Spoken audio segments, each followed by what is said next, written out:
చాలా సంవత్సరాల తర్వాత జగన్మోహన్ రెడ్డి గారు ఒక వాస్తవం చెప్పాడు. చంద్రబాబు నాయుడు గారు మీరు తప్పు చేస్తున్నారు. ఎస్, చంద్రబాబు నాయుడు గారు తప్పు చేస్తున్నారు. ఎందుకంటే నువ్వు చేసిన తప్పులకి నిన్ను జైల్లో పెట్టకుండా ఇంతకాలం రోడ్డు మీద తిరగనివ్వడం చంద్రబాబు గారు చేసిన తప్పు. ఆయన ఆ తప్పు చేయబట్టే ఇవాళ నువ్వు నుంచిన పేపర్లో ఇష్టం వచ్చినట్టు మాట్లాడుతున్నావు. అయితే ఒక విషయం, సంతోషించదగ్గ విషయం ఏంటంటే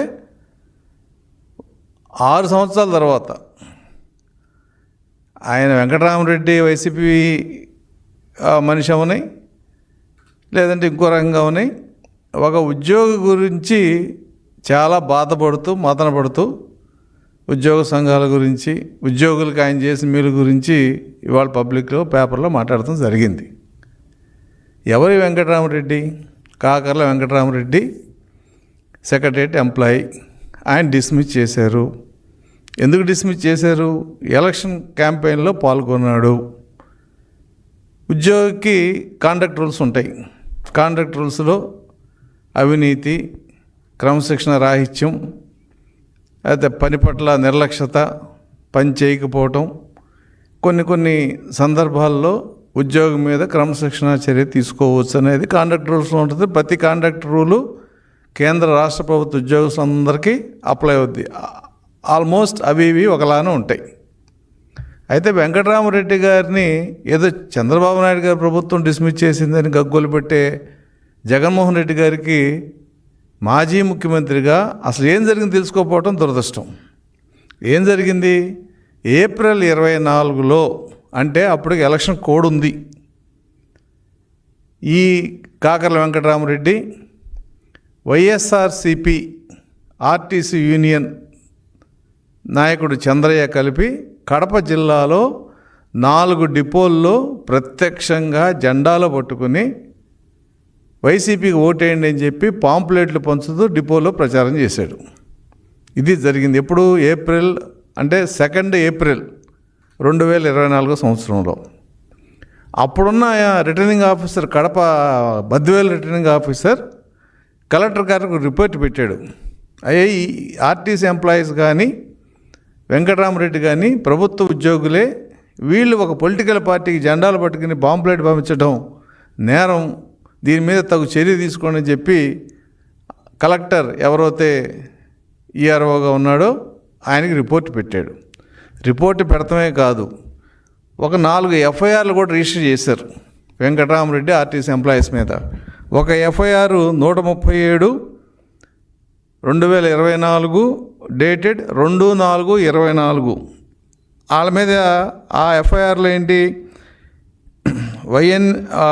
ఎన్ఎంయు డిపో సెక్రటరీ వెంకటరామరెడ్డి, చెల్లా చంద్రయ్య, వీళ్ళిద్దరి మీద ఒక ఎఫ్ఐఆర్. అంటే ఎలక్షన్ కోడ్ వయలేషను, ప్రభుత్వ ఉద్యోగిగా ఎలక్షన్ క్యాంపెయిన్ చేయటం 2.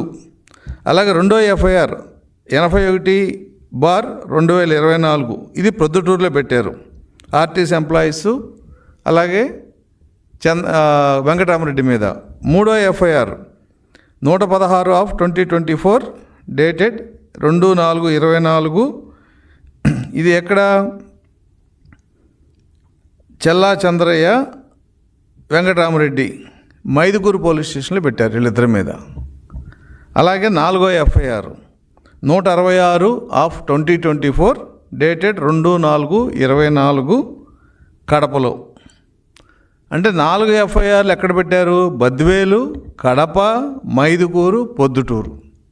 4 డిపోల్లో నువ్వు వైసీపీ నాయకుడు, యూనియన్ నాయకుడు చంద్రయ్య కలిపి 4 డిపోల్లో పబ్లిక్గా పాంప్లెట్లు పంచుతూ జెండాలు పట్టుకుని మీరు క్యాంపెయిన్ చేశారు కాబట్టి, ఎలక్షన్ కోడ్ వయలేషన్ చేశారు కాబట్టి, అప్పుడున్న రిటర్నింగ్ ఆఫీసర్ 4 ప్లేసుల్లో, అంటే బద్వేలు, కడప, మైదుకూరు, పొద్దుటూరు, ఈ 4 చోట్ల ఎఫ్ఐఆర్ బుక్ అయినాయి. 2/4/2024 ఏ ప్రభుత్వం ఉంది? జగన్మోహన్ రెడ్డి గారు మీ ప్రభుత్వమే కదా ఉంది. ఎలక్షన్ కూడా అమల్లో ఉంది కదా, సెక్రటరియట్ ఎంప్లాయీ కదా, ఆ మాత్రం తెలియకుండా ఉంటుందా? చంద్రయ్య కూడా అంతకుముందు పెద్ద ఆర్టీసీ యూనియన్ ప్రెసిడెంట్గా చేశాడు కదా.